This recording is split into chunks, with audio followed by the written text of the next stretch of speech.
فرش التراب يضمني. اعلان بالفور 1917 یہودی آباد ہونے شروع ہو گئے، اور اصل میں اسی کے لیے خلافت کو منسوخ کرایا گیا. سلطان عبد الحمید، اگرچہ یہ ترکی خلافت جو ہے مرد بیمار کمزور، پھر بھی وہ مسلمانوں والا جذبہ اتنا تھا، انہیں بڑی سے بڑی رشوت پیش کی گئی تھی. ظاہر بات ہے یہودیوں سے بڑھ کر رشوت دینے والا کون ہو سکتا، جن کے ہاں ایسے بینکر ہوں جو 40 بلین ڈالر کا ایک چیک لکھ سکیں. پھر یہ کہ ان پر سیاسی دباؤ بہت ڈالا گیا. انہوں نے جب تک خلافت عثمانیہ برقرار رہی یہودیوں کو فلسطین میں آباد ہونے کی اجازت نہیں دی، کہ جو معاہدہ کیا تھا حضرت عمر نے رضی اللہ تعالی عنہ، خلیفہ ثانی نے، خلیفہ راشد نے، ہم اس کے پابند ہیں اور ہم یہاں یہودیوں کو آباد ہونے کی اجازت نہیں دیں.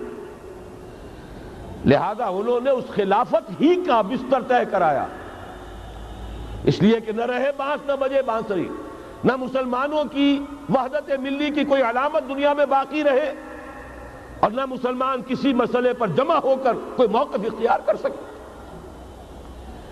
اعلان بالفور کے نتیجے میں آباد کاری شروع ہوئی. 1948 میں اسرائیل قائم ہو گیا، معجزہ ہو گیا. 1967 میں اس کی توسیع ہو گئی. اس میں ایک بات اور بھی عرض کر دوں، یہ سارا کس طور سے ہوا ہے کام؟ آپ نے زائنزم کا نام تو سنا ہے، صہیونی تحریک.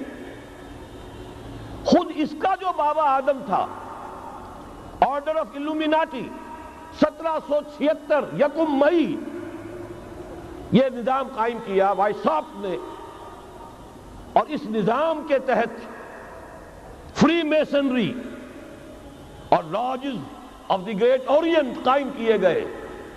یہ سارا ہتھ کنڈا وہ ابلیسی نظام، اس کی تفصیل ایک کینیڈین آتھر نے لکھی ہے کتاب میں، پاونز ان دی گیم. یہ سارا دھندا ایک شیطانی چکر ہے، ابلیسی چال ہے، اور اس کے ذریعے سے اسرائیل قائم ہوا اور اس کی توسیع بھی ہوئی 1967 میں. اب یہاں تک پہنچنے کے بعد ان کے پیش نظر بقیہ دنیا کی تسخیر اور اسے فتح کرنے کا معاملہ ہے، اور سب سے بڑھ کر اسلام کی بیخکنی اور اس کا راستہ روکنا یہ ان کے پیش نظر ہے. یریدون لیطفئوا نور اللہ بافواہہم. صورت اس وقت کیا ہے؟ یورپ اور امریکہ سے آپ مشرق کی طرف آئیے، پہلے عالم عرب ہے، عرب مسلم ورلڈ. مجھے یہ کہتے ہوئے سخت دکھ ہو رہا ہے، پورا عالم عرب وہ فتح کر چکے. وہ عرب ممالک کے جو اسرائیل کے ساتھ کسی میز پر بیٹھ کر گفتگو کرنے کو تیار نہیں تھے، آپ دیکھ رہے ہیں کہ لائن لگ گئی. کبھی صرف انور سادات نے ریکگنائز کیا تھا، پوری دنیا میں شور مچا تھا، اس پر لعنت ملامت ہوئی تھی. اب تو ایک ایک کر کے وہ شاہ حسن ہو چاہے شاہ حسین ہو، اب تو وہاں سے ویزے ختم ہو رہے ہیں. سعودی عرب اور امارات، انہوں نے جو کچھ کاروباری بندشیں لگائی ہوئی تھی وہ ختم کر دی گئی، ان میں نرمی پیدا کر دی گئی. یہ صورتحال ہے کہ واقعتاً ان کی جو عالمی تسخیر کا پروگرام ہے وہ آگے بڑھ رہا ہے، اور بدقسمتی سے امت مسلمہ کا جو قلب ہے، اس امت کا قلب امیین پر مشتمل ہے. هو الذی بعث فی الامیین رسولا منہم یتلو علیہم آیاتہ ویزکیہم الی آخر الآیہ. حضور بھی امی تھے، انہی میں سے تھے صلی اللہ علیہ وسلم. لیکن آج وہ قلب جو ہے عالم اسلام کا، وہ یہودیوں کے شکنجے میں کسا جا چکا ہے. اکثر وہاں کے جو حکمران ہیں امریکہ کے ایجنٹ ہیں، سٹوجز. یہ حالات جہاں تک عالم عرب کا تعلق ہے تلخ حقائق ہیں جو بیان کر رہا ہوں، اس لیے کہ آپ کے سامنے رہنا چاہیے. یہ جو اقبال نے کہا کہ دنیا کو ہے پھر مار گئے روح و بدن پیش، ابلیس نے پھر اپنے درندوں کو ابھارا اللہ کو پامردی مومن پہ بھروسہ، ابلیس کو یورپ کی مشینوں کا سہارا، یہ دوبارہ ایک بہت بڑے پیمانے پر حق و باطل کا گھمسان کا رنگ پڑنے والا ہے۔ ملاحم کی جو حضور صلی اللہ علیہ وسلم نے پیشین گوئیاں فرمائی، الملحمۃ العظمیٰ، تاریخ انسانی کی عظیم ترین جنگ جو ابھی آنے والی ہے، اس کو سمجھ لیجئے اچھی طریقے سے کہ اس میں جو قوتیں ایک دوسرے کے مقابل آ رہی ہیں وہ کون سی ہیں۔ نیو ورلڈ آرڈر کہنے کو امریکہ کے زیر قیادت ہے، حقیقت میں امریکہ خود یہودیوں کے پنجے میں ہے۔ یہ وہی ابلیسی طاقت ہے جو آگے بڑھ رہی ہے۔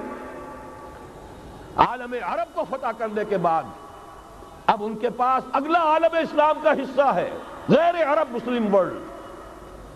ایران ہے، اس کے شمال مشرق میں ترکستان ہے، روسی اور چینی، مشرق میں افغانستان ہے، پاکستان ہے، یہ ایک بہت بڑا سالڈ بلاک ہے۔ اس کے بعد اگرچہ ہندوستان آتا ہے، بھارت، ظاہر بات ہے کہ وہاں مسلمان اقلیت میں ہیں سوائے کشمیر کے، لیکن یہ نوٹ کیجئے کہ وہاں بھی کم سے کم 15-18 کروڑ مسلمان موجود ہیں۔ آج بھی دنیا کا سب سے بڑا ملک جس میں مسلمانوں کی تعداد اور جن کی نفری سب سے بڑھ کر ہے وہ بھارت ہے۔ اس کے بعد پھر انڈونیشیا، ملائیشیا ہے، اس سے آگے ہے پھر فار ایسٹ، ابھی انہیں فتح کرنا ہے۔ نیو ورلڈ آرڈر کا یوں سمجھئے کہ ابھی یہ ہارڈ نٹ ٹو کریک، ابھی ایک لوہے کا چنا ہے چائنا کی شکل میں موجود۔ اور مجھے یاد آ رہا ہے ڈی گال کے الفاظ بہت سے لوگوں نے سنے ہوں گے، اس نے کہا تھا کہ ہم نے خام خواہ روس کو اپنا دشمن بنا لیا ہے، وہ تو ہمارا بھائی ہے، وائٹ ریسس، وہ تو بنیادی طور پر یورپین قوم ہے۔ Beware of the yellow masses of the east, تمہیں گھبرانا چاہیے، تمہیں خبر لینی چاہیے، وہ مشرق بعید کے جو زرد رو لوگ ہیں، China, Indochina, Japan, yellow races. ابھی اس نیو ورلڈ آرڈر کے لیے جو فتح عالم اور تسخیر عالم کا پروگرام ہے، اس میں پہلے غیر عرب مسلمان دنیا اور پھر یہ فار ایسٹ کا خاص طور پر یلو ماسز، یہ ہے کہ جنہیں ابھی انہیں ٹیکل کرنا ہے۔ اور اسی لیے میں عرض کرنا چاہتا ہوں، حقائق ہمارے سامنے رہنا چاہیے۔